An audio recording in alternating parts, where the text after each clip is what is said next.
অবৈধভাবে dredger machine দিয়ে বালু উত্তোলনের কারণে জামালপুরে ব্রহ্মপুত্র নদের বিভিন্ন স্থানে ভাঙন দেখা দিয়েছে।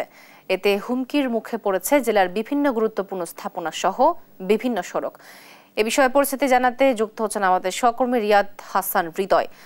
রিয়াদ, কতটি গ্রাম ভাঙনের কবলে পড়েছে এবং ভাঙন প্রতিরোধে কোনো ব্যবস্থা নেওয়া হয়েছে কিনা জানাবেন বিস্তারিত। তো যেটি বলছিলেন যে জামালপুরে কিন্তু ব্রহ্মপুত্র যে নদটি রয়েছে, এই নদটি মূলত জেলার বিভিন্ন উপজেলার মাঝখান দিয়ে বয়ে গেছে। বিশেষ করে যদি আমি বলি যে দেওয়ানগঞ্জ, ইসলামপুর, মেলান্দহ এবং জামালপুর সদর যেটি রয়েছে, সদরের মাঝখান দিয়ে কিন্তু এই নদীটি বয়ে গেছে।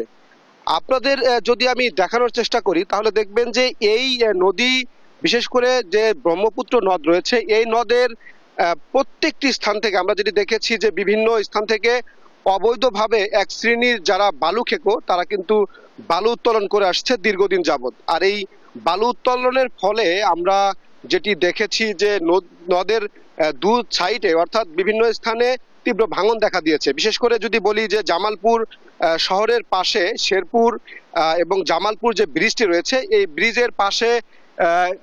ব্রিজের পাশে এবং নান্দিনা, শরীফপুর এই এলাকাতে কিন্তু তীব্র ভাঙন দেখা দিয়েছে এবং এই ভাঙনের ফলে হুমকিতে রয়েছে এই জেলার বিশেষ করে গুরুত্বপূর্ণ একটি মহাসড়ক। জামালপুর এবং ময়মনসিংহ যে মহাসড়ক রয়েছে সেটি কিন্তু বর্তমানে হুমকির মুখে রয়েছে। তবে বিভিন্ন সময় আমরা যেটি দেখেছি যে প্রশাসন থেকে বিভিন্ন সময় এই অভিযানের মাধ্যমে এই অবৈধ ড্রেজার মেশিনগুলো বন্ধ করা হয়েছিল, কিন্তু তারপরেও এই মেশিনগুলো আবারও পরবর্তীতে আগের মতোই কিন্তু তারা বালু উত্তোলন করে আসছে।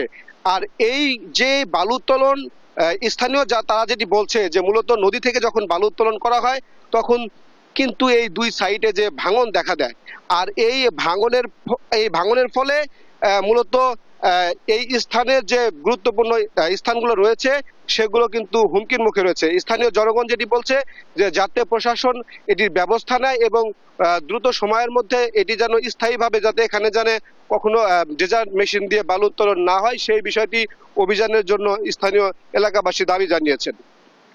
এই ছিল জামালপুর থেকে ড্রেজার মেশিন দিয়ে অবৈধভাবে বালু উত্তোলনের সর্বশেষ খবর।